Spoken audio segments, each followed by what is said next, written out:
मायरा ने चलाया गीतांजलि का वीडियो फोड़ा भांडा। सीरियल यह रिश्ता क्या कहलाता है में चल रहा है हाई वोल्टेज ड्रामा, जहां पर अबीरा के घर लौटते ही मायरा ने दिखाया गीतांजलि का वीडियो। जी हाँ दोस्तों, सीरियल में देखने को मिलने वाला है कि फाइनली अरमान अबीर को रिहा करवा घर घेर लिया था और उसे परसा लगे सारे इल्जामों को झूठा गले लगाती है। वहीं पर देखने को मिलेगा कि मायरा कहती है कि ममा अब हम पापा के साथ ही रहेंगे, हम अकेले नहीं रहेंगे, मुझे बहुत डर लग रहा है। गीतों से इसके बाद यहाँ पर अभी राकेश की बच्चे, उससे डरने की कोई जरूरत नहीं है, लेकिन मेरा कह कि नहीं, मामा वह पापा को छीन कर ले जाएंगे। इसके बाद अबीरा को गले लगा देती रो रही होती और उसे पता होता है कि अरमान की और गीतांजलि की शादी हो चुकी है। अबीरा यही समझाने की कोशिश करती है कि अब हम उनके साथ नहीं रह सकते हैं, अब गीतों से उनकी शादी हो गई है। लेकिन मायरा कहती कि नहीं माँ, उनकी शादी नहीं हुई, गीतांजलि का बहुत बड़ा नाटक है। यह देखो उन्होंने कैसे मुझे डराया था और मुझे चुप रहने के लिए कहा था। उसके बाद देखने को मिलने वाला है कि गीतांजलि जो कि पूरे परिवार के साथ पहुंचती है वहां, और यहाँ पर गीतांजलि कहती नहीं बेटा ऐसा नहीं है, आप हमारे साथ रह सकते हो। लेकिन मायरा उस डर रही होती और अबीरा के पीछे छुप जाती है और उसे मोबाइल सम देती है हाथ में। जिसके बाद अबीरा उसे वीडियो को देखते हैं, सबके होश तो तब उड़ जाते हैं जब यहाँ पर देखने को मिलता है कि गीतांजलि चुपके से कैसे अब मेरा के पास पहुंची थी और उसे चुप रहने के लिए कहा था।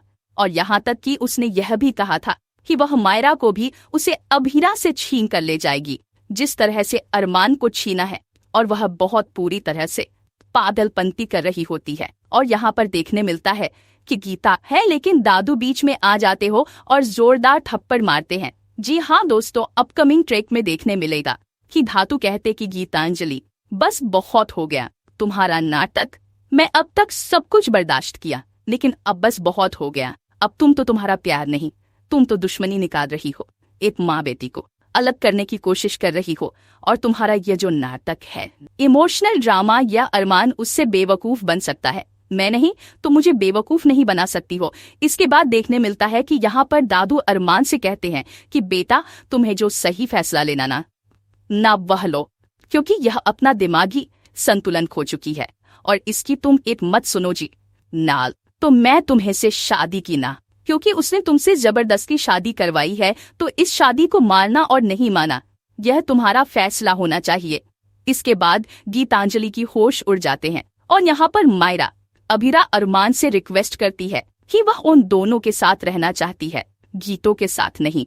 और गीतांजलि को तगड़ा झटका तो मायरा ही कहती है कि वह उसके साथ नहीं रहना चाहती।